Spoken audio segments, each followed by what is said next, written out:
The year was 2450, and Earth was a silent world. Long ago, its oceans had dried, its forests had burned, and its cities had fallen into dust. No bird sang, no wind carried laughter, and no human foot had touched its soil for almost 2 centuries. Humanity had left Earth behind to live on the colonies scattered across Mars and the moons of Jupiter. Earth was now only a forbidden place, a memory of what once was home. From the black sky above the ruined planet, a fleet of alien ships descended. They were vast and dark, made of metal that pulsed with blue light. These were the Vorkai, a race that moved across the galaxy, stripping worlds of every valuable resource. They came not for conquest, but for hunger. They fed their machines with planets. Commander Elias Grant watched their ships from the window of his shuttle. He was a tall man in his early 40s, his face worn from years of work in deep space. His brown eyes held no wonder for the sight of Earth below, only sadness. Once his ancestors had walked on those lands, had built great cities, and dreamed of the stars. Now he was returning as a stranger. His team was small. Dana Brooks, his second-in-command, sat beside him. She was quiet and focused, her hands gliding over the control panel. She had studied old Earth history for years and had always dreamed of seeing the planet. But now that they were here, she felt no joy, only a strange fear, like the world itself was watching them. Behind them sat 3 more crew members: Leo Turner, the young pilot; Nora King, the engineer; and Miles Carter, the data technician. They were part of a human salvage team working under the Vorkai, tasked with exploring the surface and finding any valuable artifacts or forgotten energy sources. The Vorkai paid well for ancient human technology. Their shuttle entered the atmosphere. The air burned against the hull as they descended through thick clouds of ash and dust. Lightning cracked across the sky. The surface appeared below, dark, broken, lifeless. What had once been green jungles were now wastelands covered in twisted roots and bones of trees. They landed near what the old maps called the Amazon Basin. Long ago, it had been the largest rainforest on Earth. Now it was only a sea of cracked soil and black vines that moved faintly, like they were alive. Elias opened the hatch and stepped out. The air was thin and heavy, but breathable. His boots sank slightly into the dirt. A strange vibration ran through the ground, as if the planet itself was not entirely dead. "This place gives me the creeps," Leo said softly, scanning the area with his visor. "It feels like it's waiting for something." Dana knelt and touched the soil. It was warm, almost pulsing. She frowned. "There's geothermal energy here," she said. But this shouldn't be possible. The Vorkai scans showed no active tectonics. Miles checked his scanner. "There's something deeper," he said. "I'm reading strong magnetic patterns under the surface, old, maybe artificial." Elias looked at the horizon. Strange stone shapes rose from the ground, half buried in vines. They looked like ruins, but not human ones. The design was too smooth, too perfect. He walked closer, brushing the dust away from one of them. Symbols glowed faintly beneath the surface, circles and lines that seemed to shift when he looked at them. "Bring the lights," Elias said. Nora shone a portable beam on the structure. The symbols grew brighter, like they were responding to human presence. Dana recorded the symbols with her scanner. "These don't match any known language," she said. "Not alien, not human. They might be prehistoric." The Vorkai command ordered them to continue. Through the radio, a deep voice spoke, calm and mechanical. "Proceed with excavation. The energy signatures below are of high priority." Huge Vorkai drilling machines arrived soon after. They were towering, insect-like structures that drove massive drills into the earth. The sound was deafening, echoing across the barren land. Elias and his team watched as dust and heat filled the air. "They don't care what's down there," Dana said quietly. "They just want the power." "They never do," Elias replied. He had seen the Vorkai strip entire moons down to their cores. They called it progress. Humans called it destruction. Hours passed. The ground trembled harder with every drill rotation. The scanners showed strange results. Magnetic readings were spiking and biosignatures appeared where none should exist. Nora's voice shook as she spoke. "Commander, I think we're waking something up." Before Elias could respond, a blinding light shot up from the drilling site. The earth split open, sending waves of force in all directions. The shockwave knocked everyone off their feet. The Vorkai machines exploded in bursts of blue fire. The sky turned gold. Massive pillars of light rose from the cracks in the ground, reaching miles into the air. The earth roared like a living creature. Dana struggled to stand. What is happening? Miles looked at his monitor, terrified. Energy readings are off the scale. It's not natural, it's intelligent. Through the smoke and dust, something began to rise. Huge shapes larger than any machine emerged from beneath the ground. They were not built. They were born. The first of them stood like a mountain of stone and metal, glowing with light beneath its surface. It had the shape of a human, but its face was featureless, smooth like a mask. Its eyes burned with golden fire. Then another rose beside it, and another. Soon, 6 titanic figures stood in silence surrounding the drilling site. The ground beneath their feet glowed with symbols, the same ones Elias had seen on the ruins. The Vorkai ships above the clouds began to move. Their commanders panicked. Unknown life forms detected. Initiate defensive strikes. The alien fleet fired plasma beams down at the giants. The beams struck the figures and vanished like rain on steel. The giants did not move. They only turned their glowing faces toward the sky. Elias could feel the air vibrate. It was as if the world was holding its breath. Dana stared up at the beings, her eyes wide with awe. They're not attacking us, she whispered. They're watching us, the Vorkai fired again. The earth shook. Then one of the giants raised its arm. A pulse of golden energy erupted from its hand, spreading outward in a perfect sphere. Every Vorkai ship in the sky froze. Their engines failed. Their lights dimmed. One by one, they fell like burning stars into the wasteland. The sound was deafening. The ground split apart again, swallowing some of the falling ships whole. Elias covered his face from the wind and debris. We have to get out of here, he shouted. They ran toward their shuttle, fighting against the shockwaves. The ground opened and closed like breathing lungs. The air shimmered with energy. When they reached the shuttle, Dana stopped and looked back. The giants stood unmoving once more, their eyes glowing faintly in the storm. One of them turned its head slightly toward her. For a moment, she thought she saw something human in its expression, something ancient and knowing. They took off quickly, rising through the thick clouds. From above, the land looked like it was alive, glowing in lines and circles that spread across continents. It was as if the entire planet had woken up. Inside the shuttle, no one spoke for a long time. The silence was heavy. Finally, Miles broke it. Commander, what were those things? Elias stared at the image on the screen, 6 giants standing in a circle of light. He didn't know what to say. They're not Vorkai tech, he said quietly. And they're not human machines. Dana looked at him. Then what are they? Elias leaned back in his seat, his eyes still fixed on the glowing shapes below.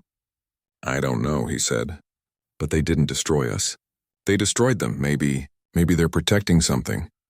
Outside the window, the last of the light faded. Only the golden glow of the giants remained, standing like silent guardians of a dead world. Dana whispered, almost to herself.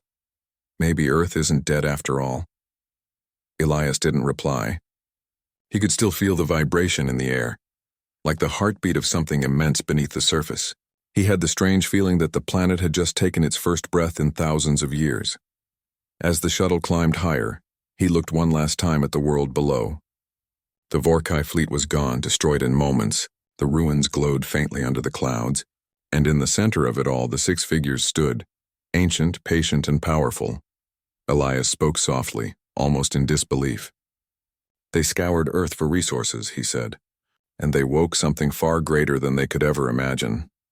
The words hung in the air as the shuttle disappeared into the dark sky, leaving behind a world that was no longer silent. The heartbeat of Earth had returned, and it would never sleep again. The golden light over the ruins of Earth slowly faded, but the world was no longer quiet. The ground still trembled as if the planet itself had begun to breathe again. Elias Grant and his team had returned to their base camp, shaken and speechless. They had seen 6 enormous beings rise from beneath the Earth, destroy an alien fleet, and then stand motionless like ancient statues. The Vorkai survivors had fled to orbit, their ships damaged and scattered. But the humans could not leave. Their shuttle had been hit by the shockwave, and its engines were too weak for space travel. For now, they were trapped on Earth. Elias stood outside their small shelter, staring toward the horizon where the sky still glowed faintly gold. The giants could be seen from miles away, their shapes partly hidden in mist and dust. They were silent, unmoving, yet Elias could feel their presence like a heavy pressure in the air. Dana Brooks joined him. Her uniform was torn, her face covered with dirt, but her eyes were bright. "They haven't moved for hours," she said. "It's like they're waiting." "Waiting for what?" Elias asked quietly. "I don't know," she said, "but I think they know we're here." Inside the shelter, Miles and Nora were repairing the equipment while Leo kept trying to contact the Vorkai command. The radio only returned static. "They're not answering," Leo said. "Either they're too far out or they don't want to talk to us anymore." Elias didn't answer. He was thinking of what he had seen earlier, the symbols glowing under the ground, the energy that seemed to awaken when humans touched it. It didn't feel like alien power. It felt old, human. Later that night, as the team gathered around a small light, Dana showed them her recordings. The images displayed the giant figures and the strange markings found in the ruins. "These symbols keep repeating," she said. "I've seen something similar before. When I studied ancient Earth cultures, there were myths about beings who came from beneath the ground to protect humanity. Some called them guardians, others gods. Every culture had some version of it." Miles frowned. "You're saying those things are from our own legends?" "I'm saying the stories might have come from somewhere real," Dana replied. "Maybe these beings have been here since before recorded history." Elias rubbed his temples. "If that's true, then they've been sleeping for millions of years." And the Vorkai woke them up. The ground rumbled faintly again, as if agreeing with him. They spent the next day exploring the area around the nearest giant. It stood half buried in stone, its body made of smooth material that looked like both metal and rock. The closer they got, the more their equipment malfunctioned. Their compasses spun wildly, and energy readings jumped without reason. Nora placed her hand on the surface. "It's warm," she said in awe. "Almost like skin." Dana scanned the structure. "There's an energy source inside. It's stable but huge. It's not just alive, it's thinking." Elias walked around its base. Strange patterns were carved into the ground, glowing faintly under the dust. He realized they formed a circle with the giant at its center. It looked like some kind of ancient barrier or ritual site. Miles's scanner beeped. "Commander, it's reacting to us," he said nervously. "Energy levels are rising where you stand." Before Elias could move, the ground beneath his feet lit up with golden lines that spread outward. The giant's eyes opened slowly, two bright orbs shining like suns. Everyone froze. The air vibrated with a deep hum that went through their bones. The giant bent its head slightly, looking down at them. Its voice echoed in their minds, not through sound but through thought. It was deep, calm, and powerful. "You are human," it said. Elias stepped forward carefully. "Yes, who are you?" The being's eyes glowed brighter. "We are the Watchers. We were created to protect the children of Earth." Dana's heart pounded. "Protect us from what?" "From the darkness beyond," the voice said. "From those who would take what belongs to mankind." Elias looked at Dana. "They mean the Vorkai." The giant's head turned toward the sky. "The intruders. They have taken much. They awakened us when their greed pierced the sacred core." Miles whispered, "Sacred core? What is that?" The giant seemed to pause, as if searching for the right words. "The memory of your kind. The essence of humanity. It rests within this world." The wind blew dust across the ruins. The humans stood silently, trying to understand. Elias spoke again. "You said you protect us. Then why did you sleep for so long?" The giant's voice softened. "Because you left. The world slept with you. When mankind abandoned Earth, our purpose was no longer needed. We waited for your return or for danger that would demand our awakening." Dana looked down, feeling a strange sadness. "We left because Earth was dying. We thought we had no choice." The giant's eyes dimmed slightly, as if it understood. "And yet you came back." Before they could speak again, the sky flashed red. Far above, Vorkai ships were returning, smaller in number but heavily armed. Elias's communicator beeped. A distorted voice came through. "Human salvage team, stand clear of the site. We are resuming extraction operations. Do not interfere." Dana looked up at the ships. "They're going to try again. They don't learn." The giant straightened to its full height. The ground shook. "Then they will be taught." The humans backed away as the giant raised its arms. Light burst from its chest, spreading into the air. 5 more giants across the land responded, their eyes lighting up one by one. In the sky, the Vorkai opened fire. Beams of blue plasma shot downward, hitting the giants with explosions that shook the planet. But this time the giants moved. They walked slowly, their steps shaking mountains. Each movement released waves of golden energy that bent the air. When the plasma struck them, the beams scattered like smoke. The Vorakai ships tried to retreat, but the giants were too fast. One of the beings raised its hand and the clouds turned into glowing storms. Bolts of golden lightning struck the ships, tearing them apart. Another giant slammed its fist into the ground, sending a shockwave that traveled for miles, lifting debris and metal into the air. From orbit, the Vorakai command watched in fear. Their leader, a tall figure with gray skin and silver armor, hissed in anger. "They are not machines," he said to his crew. "They are ancient weapons of the humans. Destroy them all." More warships descended, covering the sky with fire. Elias and his team ran for shelter among the ruins. Explosions flashed around them. Dana turned to Elias. "We can't stay here. We need to reach the old bunker we saw earlier." They sprinted through the dust storm, the ground breaking open behind them. When they reached the bunker, they sealed the door just as debris fell from the sky. Inside, everything shook. The air was filled with the sound of roaring thunder and distant screams of engines. Miles pressed his ear to the wall. "It sounds like the end of the world." Elias looked through a small viewing screen. He saw one of the giants fall to one knee, hit by several plasma bombs. But instead of dying, it began to glow brighter, its body repairing itself instantly. The other giants surrounded it, forming a circle. They joined hands and the air filled with light. The power they released blinded the sky. The Vorakai fleet above was caught in the blast.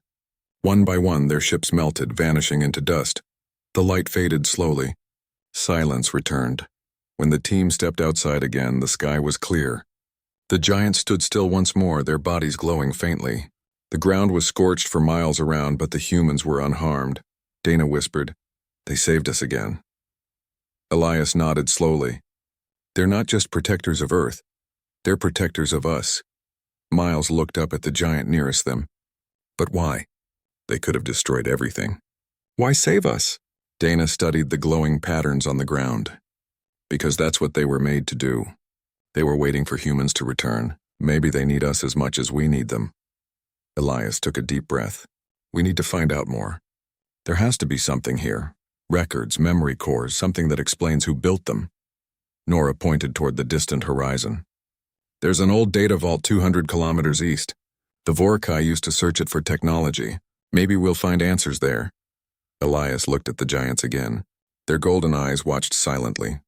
He felt no fear this time. Only a strange connection, as if something deep in his blood recognized them. "Then we go," he said, before the Vorakai return. As they prepared to leave, one of the giants moved slightly. Its head turned toward Elias, and a voice entered his mind once more. "The time of waiting is over," it said. "The children of Earth have come home. Remember who you are." Elias stood frozen, hearing the words echo inside his head even after the voice faded. As the team climbed into their damaged shuttle and began their journey east, the sun broke through the thick clouds for the first time in centuries. Light touched the ruins, the forests, and the sleeping giants. Far above, the Vorakai survivors retreated to the dark side of the moon, watching the glowing planet below. They had come to take, but now they feared. Elias looked out the window as the world passed beneath them. The land was cracked, but life was still there, small green patches pushing through the dirt. The planet was healing. He turned to Dana and said quietly, "Maybe they weren't just protecting Earth. Maybe they were protecting the memory of us." She smiled faintly. "Then let's make sure we're worth protecting." As the shuttle disappeared into the rising sun, the Guardian stood tall and silent.